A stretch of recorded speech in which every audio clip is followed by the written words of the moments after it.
There's a cup of coffee waiting for you somewhere in your house right now. You probably didn't sit down and decide you wanted it. Your body decided for you before you even brushed your teeth, before you checked your phone. And here's the part nobody tells you. You're not really addicted to the taste. You're addicted to not having a headache. Sounds backwards, right? But it might be the most honest explanation of your morning that you've never heard. Start with the plant itself, because it definitely wasn't growing caffeine for your benefit. It was building a weapon. Coffee, tea, cacao, they all landed on the same molecule independently, separated by millions of years, and for the same reason. It's an insecticide. It slows down the nervous systems of bugs until they can't feed anymore.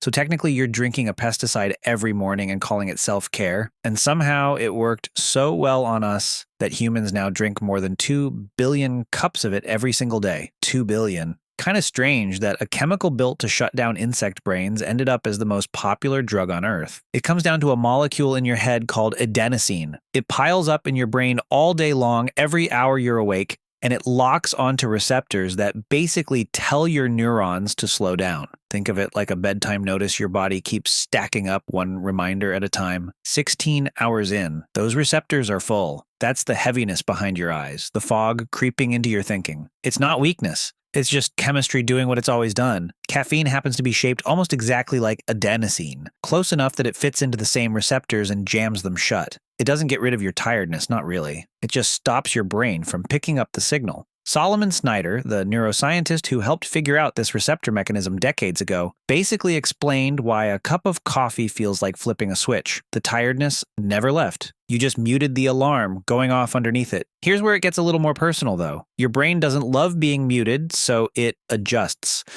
Give it a few days of regular caffeine and it starts building more adenosine receptors to make up for the ones caffeine keeps blocking. More receptors means more places for adenosine to grab onto the second the caffeine wears off, which means the crash hits harder than it used to. Ever notice your afternoon slump getting worse over the years, even though you're drinking the same amount of coffee? That's not in your head. Your nervous system has been quietly recalibrating itself around a substance it now assumes is coming. And that's really the loop nobody explains well. You're not drinking coffee to feel amazing. You're drinking it to feel normal, because your normal has shifted. And without caffeine, your new normal comes with a headache, some heaviness, a low buzz of irritability sitting under everything. Roland Griffiths at Johns Hopkins put years into studying this exact pattern. His research on caffeine withdrawal found symptoms like headache, fatigue, and trouble focusing can show up within 12 to 24 hours of your last cup and stick around for up to 9 days. 9 days. Off a drink most people don't even think of as a drug. Notice what that headache actually feels like too. It's not some vague pain. Once caffeine stops blocking adenosine, the blood vessels in your brain widen slightly, since adenosine also relaxes those vessel walls. That widening, that extra blood pressing against sensitive tissue is what a caffeine withdrawal headache physically is. Not drama, not exaggeration, just measurable vascular change. The same mechanism doctors sometimes lean on when they use caffeine to treat a headache, since a small dose tightens those vessels right back down. So the cure for a caffeine headache is often just more caffeine, which brings us to the twist you've probably never heard put quite this way. You've spent your whole life believing coffee gives you energy. It doesn't create anything. It borrows against tomorrow's clarity to pay for today's alertness, and then it charges you interest in the form of withdrawal. Astrid Naelig, a French researcher who spent decades studying caffeine's effect on the brain, describes it less like a boost and more like a correction. Most regular drinkers aren't getting bonus energy from their morning cup. They're just getting back to a baseline that caffeine dependency now demands. Think about what that does to the story you've been telling yourself. You figured you loved coffee for the ritual, the warmth of the mug, the smell drifting through the kitchen. Maybe some of that's genuine, but underneath it sits a much older, far less romantic mechanism. A brain quietly bargaining with a molecule that showed up an evolutionary blink ago and rewired what your neurons expect from you every single day. Not everyone bargains on the same terms either. A gene called CYP1A2 controls how fast your liver clears caffeine out. Fast metabolizers burn through it in a couple hours. Slow metabolizers can still have half that same cup floating around their bloodstream 6 hours later, quietly wrecking the deep sleep they think they got. You're not imagining that your coffee hits you differently than it hits your friend. You just got dealt a different set of liver enzymes,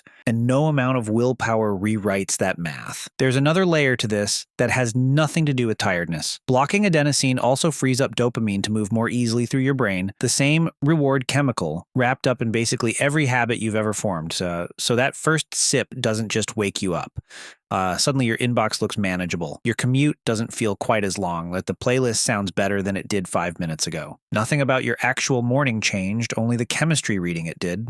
Throw in a small rise in cortisol and adrenaline, the stress hormones your body reaches for in moments of real urgency, and you've got a drink that fakes alertness, reward, and urgency all at once. Here's what actually sets humans apart from every other species that runs into caffeine. Insects that eat caffeine-laced nectar get disoriented and fly off, but no other species built entire economies, commutes, and social rituals around chasing that receptor block twice a day, every day, for their whole adult lives. So why can't you actually stop? It's not a character flaw. It's not laziness, and it's definitely not a lack of discipline. Your brain built real physical infrastructure around this, extra receptors, shifted sensitivity, all shaped to expect caffeine on a schedule. Quitting isn't just choosing to skip a drink. It's asking a system that spent months or years adapting to instantly run without the thing it restructured itself around. That headache on day 2 of quitting isn't a punishment.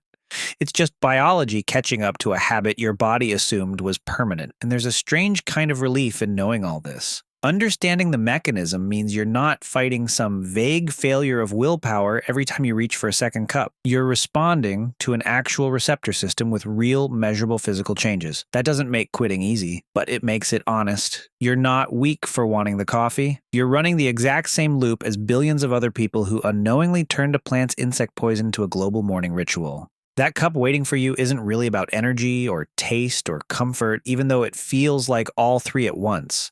It's a quiet negotiation between a molecule shaped by millions of years of evolution and a nervous system that learned to expect it every single day, whether you ever asked it to or not. Tomorrow morning, when you reach for that first cup before you're even fully awake, you'll know the truth. It wasn't the coffee calling you, it was your brain. Don't forget to subscribe.